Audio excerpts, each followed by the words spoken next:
Hello friend, स्वागत है आप सभी का। देखिए, संबंध यानी रिलेशन से रिलेटेड एक वीडियो हम पहले कर चुके हैं।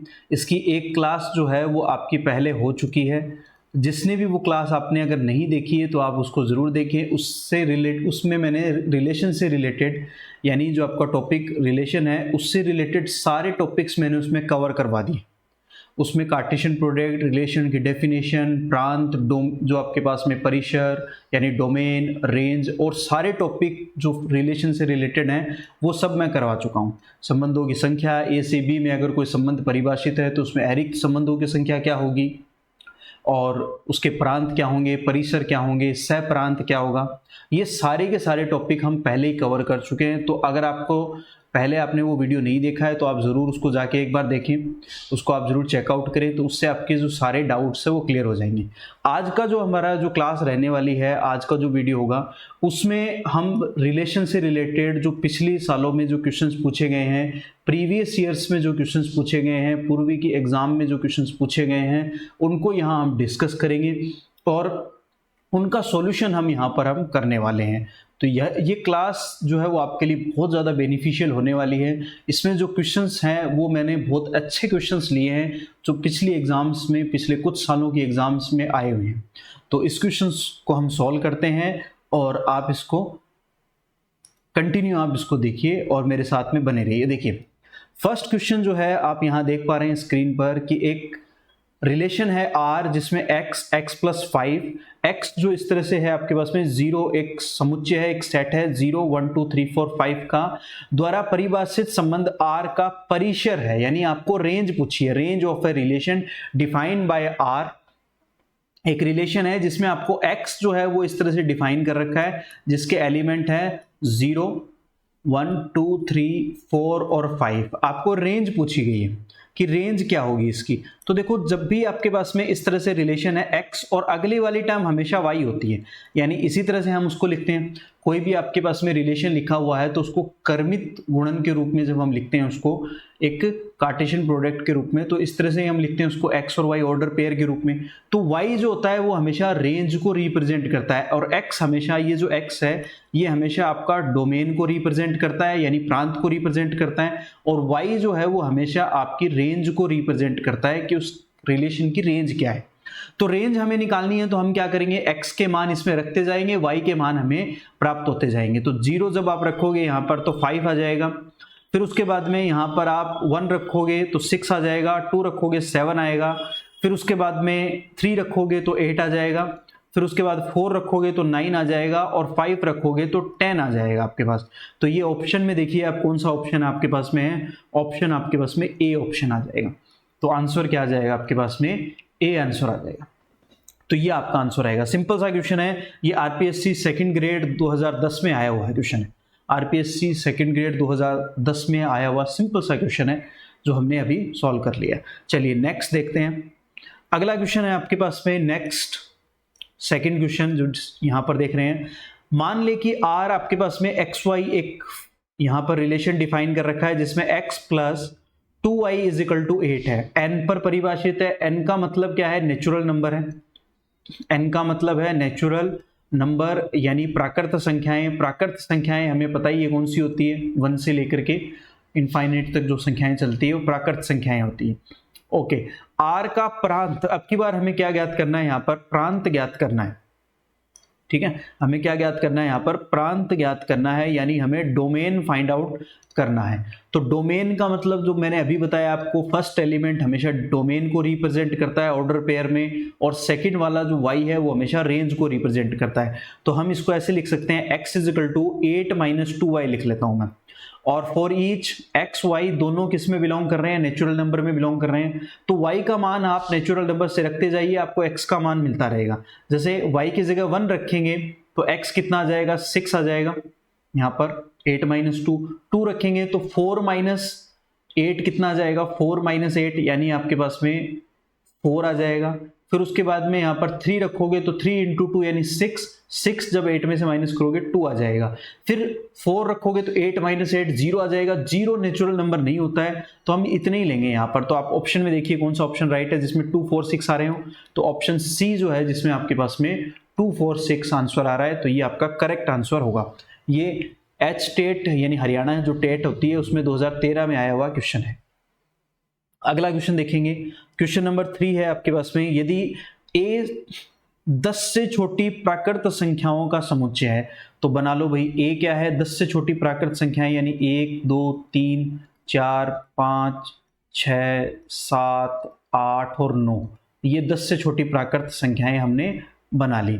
अब देखो क्या है, b 9 से छोटी अभाज्य संख्याएं, b सेट किसका है, 9 से छोटी अभाज्य संख्याएं हैं यानी प्राइम नंबर है। प्राइम नंबर कौन से होते हैं, जो आपके पास में जो या तो 1 से डिवाइड हो या खुद से डिवाइड हो और किसी से डिवाइड नहीं होते, वो प्राइम नंबर होते हैं। यानी 2 आ जाएगा, फिर उसके बाद में 3 आ जाएगा, 5 आ जाएगा, 7 आ जाएगा, तो 9 से छोटी आ गई आपके पास में। अब इसमें क्या कर रखा है, तब a से b पर परिभाषित अरिक्त संबंधों की संख्या ज्ञात कीजिए। तो संबंधों की संख्या का सूत्र मैं पहले ही करवा चुका हूं कि अगर a में p अवयव है, b में q अवयव है, तो एक r अगर a से b में परिभाषित है तो r में total number of relation, total number of relations क्या होंगे, जिसका 2 की पावर pq फॉर्मूला होगा। और अगर अरिक्त की बात करेंगे तो 1 माइनस कर देंगे क्योंकि उसमें 5 है, वो 1 माइनस हो जाएगा आपके पास में। तो यहां पर देखो इसमें 9 अवयव हैं, इसमें 4 अवयव है, तो कितने हो गए आपके पास में, 9 चौक 36 हो गए, तो 2 की पावर 36 आ जाएगा आपके पास में। तो कुल संबंधों की संख्या पूछे तब तो 2 की पावर 36 आ जाएगा, यानी 2 की पावर 36 आ जाएगा 2 की पावर, ठीक है। अगर टोटल पूछे तो, पर इसने क्या पूछा है यहाँ पर, आप यहाँ ध्यान से देखें, इसने पूछा है यहाँ पर इसमें अरिक्त संबंधों की संख्या, यानी यहाँ पर आपसे पूछा गया है the number of relation define from A to B. यहाँ पर आपके पास में, तो इसमें अरिक्त, ये थोड़ा गलत टाइप हो गया, अतिरिक्त नहीं है, ये अरिक्त है। अरिक्त संबंधों की संख्या है तो इसमें आप 1 कम कर देंगे तो आपका आंसर आ जाएगा 2 की पावर 36 माइनस 1, तो आंसर आ जाएगा सी। आसान सा क्वेश्चन है, आराम से हो गया। अगला क्वेश्चन देखेंगे, देखिए क्वेश्चन नंबर है आपके पास में यहाँ पर 4। अगला क्वेश्चन है, समुच्चयों के परिवार में उप समुच्चयों का संबंध है, संबंध क्या उप समुच्चयों का क्या कहलाता है, in a family of sets the relation of subsets is. 2013 में एच टेट में पूछा गया क्वेश्चन है, in a family of set relation of subset, subsets के रिलेशन क्या कहलाएंगे। देखो तो सबसेट्स के रिलेशन हमेशा प्रतिसम्मित कहलाते हैं, प्रतिसम्मित आंसर आएगा इसमें बी। प्रतिसम्मित क्यों होते हैं, प्रतिसम्मित क्या होता है ये मैं करवा चुका हूं, पर एक बार थोड़ा सा हम देख लेते हैं। अगर x का संबंध r y से है और y का संबंध x से है, तो ये x और y बराबर होने चाहिए तभी एक दूसरे का संबंध होगा। इस संबंध को हम क्या कहते हैं, प्रतिसम्मित यानी एंटी सिमेट्रिक रिलेशन कहते हैं। इसको हम कहते हैं anti symmetric relation, anti symmetric relation कहलाता है ये, ठीक है। इसको हम कहते हैं एंटी सिमेट्रिक रिलेशन, ठीक है। इसको मैं डिटेल से करवा चुका हूँ वीडियो में, जो पहले वाला वीडियो था वो पूरा थ्योरी बेस्ड था, उसको आप जरूर देखें भाई एक बार, ठीक है। देखिए अगला क्वेश्चन देखेंगे, क्वेश्चन नंबर 5 है आपका, इसको कवर करते हैं कि एक संबंध P अब की बार R की जगह P लिख दिया, एक ही बात है, उससे कोई ज्यादा कंफ्यूज होने की जरूरत नहीं है। यहाँ पर P लिख दिया, R की जगह एक ही बात है। समुच्चय n पर, n का मतलब नेचुरल नंबर होता है, जो हम बार बार मैं कह रहा हूं, नेचुरल नंबर यानी प्राकृत संख्याएं पर परिभाषित ए पी बी, यानी जैसे ए आर बी लिखते हैं हम यहाँ पर, इसने ए पी बी लिख लिया, एक ही बात है। यदि और केवल यदि ए और बी से विभाजित हो तो एक्स और यहाँ पर फॉर ईच ए बी दोनों ही नेचुरल नंबर में बिलोंग कर रहे हैं यहाँ पर, तो P है, तुल्यता संबंध है, स्वतुल्य और संक्रामक है, सम्मित है, संक्रामक है, स्वतुल्य और सम्मित है। देखो ये कह रहा है A क्या है, B से विभाजित है पूरी तरह से, तो अगर A से विभाजित होगा तो इसका मतलब वो स्वतुल्य हो गया, यानी रिफ्लेक्सिव रिलेशन हो गया।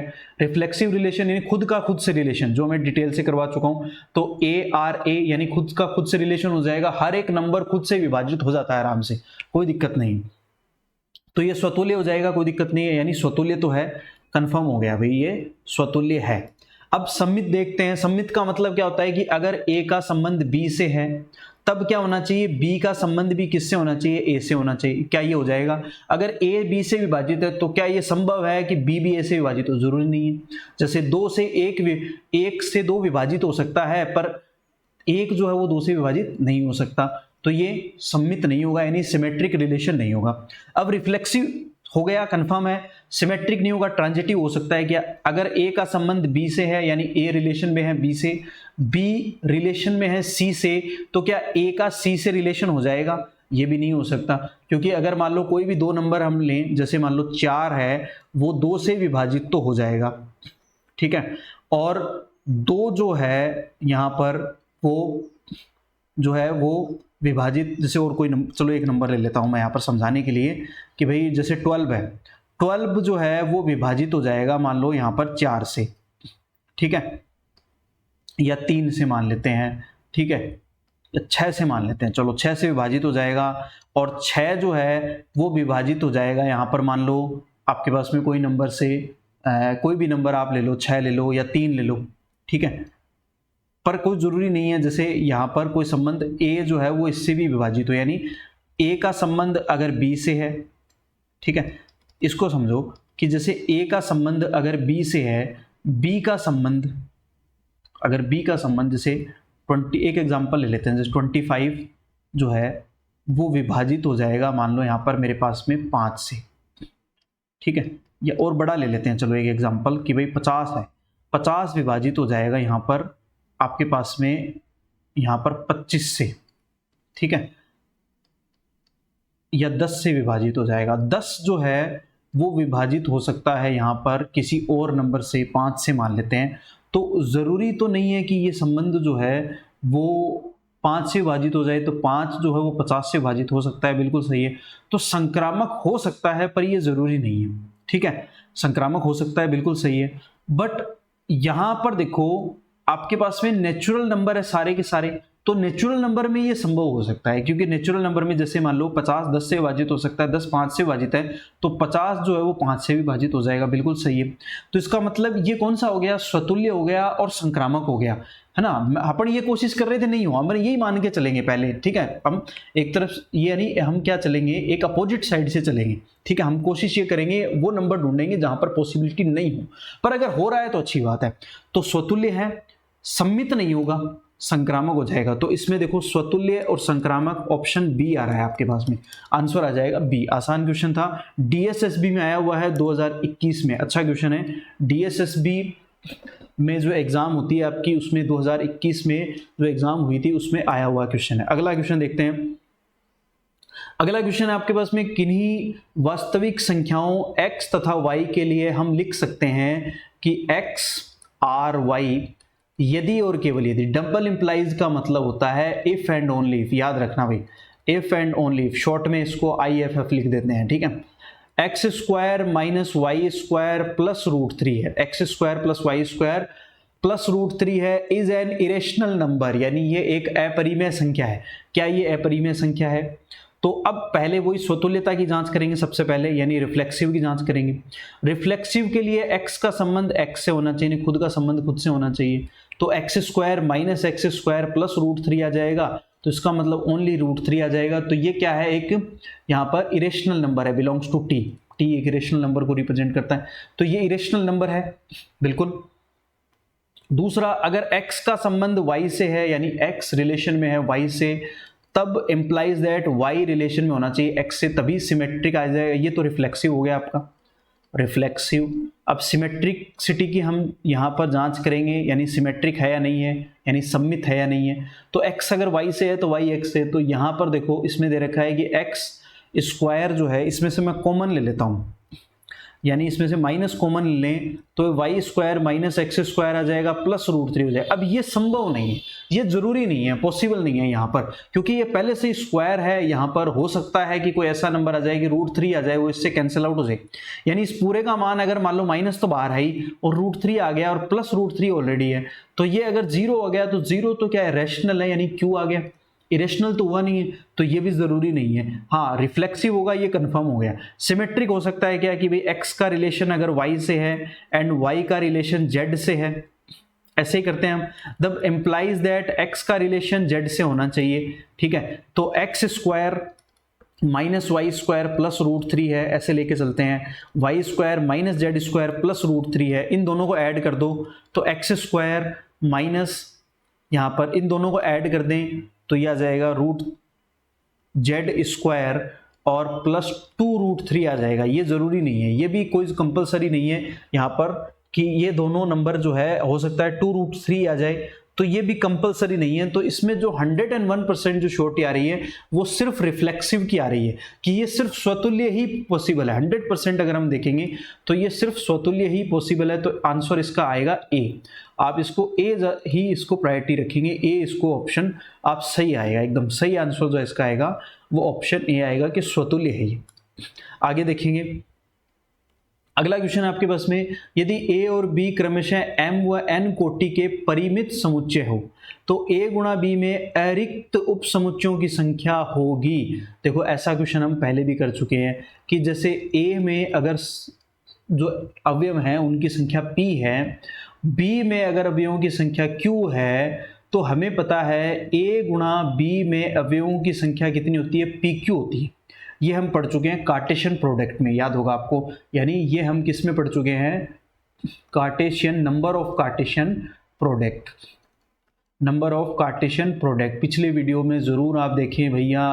देखो, और नंबर ऑफ रिलेशंस की बात करेंगे या उप समुच्चयों की बात करेंगे, दोनों का एक ही सूत्र है, number of relations, total number of relations. तो टोटल ऑफ नंबर रिलेशन 2 की पावर pq आ जाएगा। अब यहाँ अरिक्त की बात की जा रही है तो इसमें एक कम कर देंगे, एक माइनस कर देंगे, तो ऐसा ऑप्शन देखो कौन सा है, ऑप्शन डी है यहाँ पर। तो आंसर आ जाएगा आपका डी। यहाँ पर p और q की जगह mn दे रखा है, तो इसको समझ के चलना है।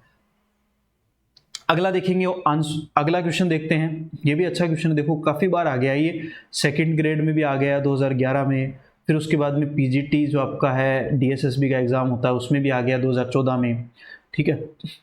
पॉलीटेक्निकल का जो एग्जाम होता है 2016 में उसमें भी आ गया, तो काफी बार ये क्वेश्चन आ चुका है। आगे देखेंगे, यदि प्राकृत संख्याओं के समुच्चय n पर परिभाषित संबंध r इस प्रकार है कि x r y यदि और केवल यदि, इफ एंड ओनली इफ, यानी मैं इसको ऐसे लिखूंगा x r y, if and only if की जब भी बात आएगी डबल इंप्लाइज लिखा हुआ मिलेगा आपको, या फिर बोल देगा, दोनों एक ही बात है, समझ जाना आप। x is less than y है, यहाँ पर दे रखा है इसने, फॉर ईच x y दोनों ही नेचुरल नंबर में बिलोंग कर रहे हैं, ठीक है। आपको क्या बताना है यहाँ पर कि स्वतुल्य है, सम्मित है, संक्रामक है या तुल्यता संबंध है, अभी बताते हैं। देखो देखते हैं x, अब पहले हम जांच करते हैं स्वतुल्यता की। स्वतुल्यता में क्या होता है, x का संबंध x यानी खुद का संबंध खुद से ही हो, स्वतुल्यता होता है, ठीक है।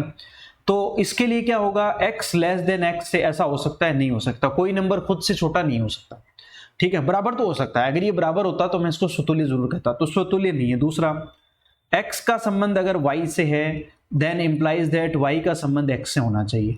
तो क्या x लेस देन y है, तो मुझे बताओ y लेस देन x हो सकता है, नहीं हो सकता। अगर एक जो है वो 2 से छोटा है तो 2 भी 1 से छोटा होगा क्या, ये नहीं हो सकता, संभव ही नहीं है। संक्रामक की बात करेंगे कि x अगर y से छोटा है, y z से छोटा है, तो ये बात कंफर्म हो जाएगी कि x जो है वो z से भी क्या आ जाएगा, छोटा आ जाएगा, ठीक है। जैसे 1 2 से छोटा है, 2 3 से छोटा है, तो 1 3 से तो छोटा छोटा है ही, 100% ही है, तो संक्रामक हो जाएगा। आंसर आएगा इसका सी आंसर आएगा कि ये संक्रामक जरूर होगा, यानी ट्रांजिटिव रिलेशन होगा, ठीक है। तो इनको मैं अच्छे से करवा चुका हूँ, टाइप्स को आप जरूर देखें अगर आपने नहीं देखा है तो, ठीक है। देखिए आगे चलते हैं और एक क्वेश्चन लेते हैं। देखिए, यदि a और b जिसमें आपके पास में नंबर ऑफ a, यानी a में आपके पास में अवयवों की संख्या p है और b में अवयवों की संख्या q है, दो अरिक्त समुच्चय हैं, ठीक है, दोनों ही नॉन एम्प्टी सेट हैं, ठीक है, जो लिखा हुआ है यहाँ पर नॉन एम्प्टी सेट्स हैं दोनों ही। तो समुच्चय a से b में संबंधों की संख्या, a से b में संबंधों की संख्या अभी हम कर चुके हैं इसको, total number of relation, total number of relation, total number of relation क्या होता है, फॉर्मूला 2 की पावर PQ होता है। बस सीधी सी बात है, एरिक पूछे तो -1 कर देना है, तो आंसर आ जाएगा इसका B आ जाएगा। तो ये देखो आसान से क्वेश्चन, मैंने कुछ क्वेश्चंस लिए समझाने के लिए, क्योंकि पिछले वाला जो वीडियो जो करवाया था वो थ्योरी का था पूरा, उसमें हमने रिलेशन पढ़ा, रिलेशन के टाइप्स पढ़े हैं, डोमेन, रेंज, ये सारी चीज़ें हमने उसमें डिस्कस की। वो वीडियो काफ़ी बड़ा हो गया था, क्लास बड़ी हो गई थी, तो इसलिए मैंने रखा कि ऑप्शनल जो क्वेश्चन है वो बाद में अगली वाली क्लास में हम ले लेंगे। तो आज हमने ये क्लास में हमने कुछ क्वेश्चंस देखे हैं, ये रिलेशन से रिलेटेड है। आई होप आपको समझ में आए होंगे, मैं आशा करता हूँ। अगर आपको कोई डाउट है तो आप मुझे कमेंट में ज़रूर बताएं, और इससे रिलेटेड कोई डाउट है तो आप मुझे ज़रूर बताएं कमेंट में, ठीक है। तो आप इसको लाइक करिए जल्दी से और सब्सक्राइब कर लें भाई, शेयर कर दें, ठीक है। तो नेक्स्ट वीडियो में हम फंक्शन पढ़ेंगे, अगले वीडियो में। Love you all, love you, thank you.